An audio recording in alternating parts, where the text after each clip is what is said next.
Maître vulgarisateur, il explique et communique l'inexplicable.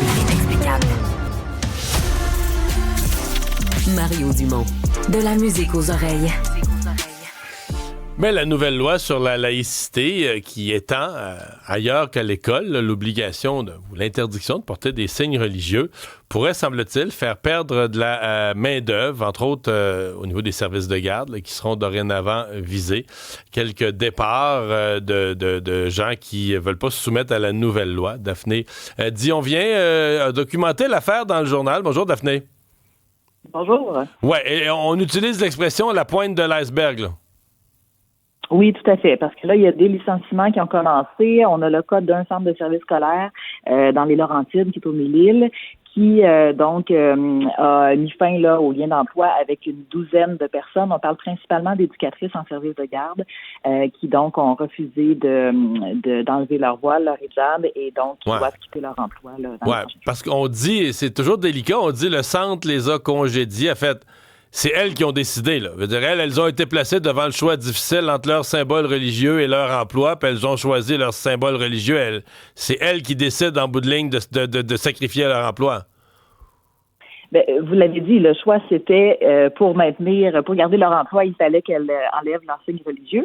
En fait, là où ça cause problème là, dans la nouvelle loi, c'est que la loi est entrée en vigueur le 30 octobre. Mais ce qui est un peu passé sous le radar, c'est que le projet de loi qui a été déposé au début mars prévoyait une clause de droits acquis, c'est-à-dire ceux qui étaient déjà en poste dans le réseau scolaire. On parle des employés de soutien à qui on élargit l'interdiction du port de signes religieux.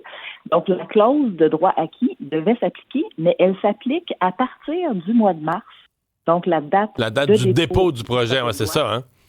Voilà, et non pas la date d'entrée en vigueur de la loi au mois d'octobre.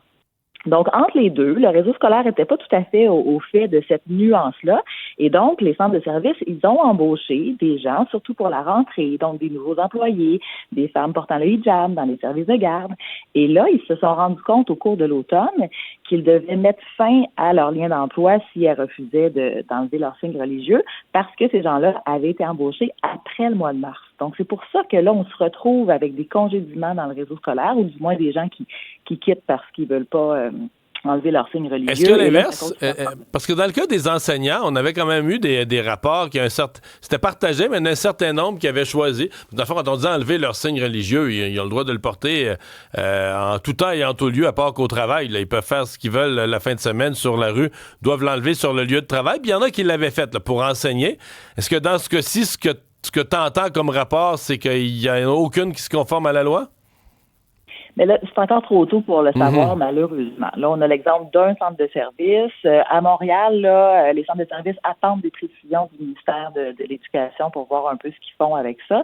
Donc, j'ai pas de chiffres, malheureusement. Il est possible que des gens, des femmes pour la plupart, parce qu'on parle de femmes portant le hijab dans la majorité des cas, c'est possible que certaines femmes décident donc de retirer leur signe religieux à l'école là, pendant leur lieu de travail.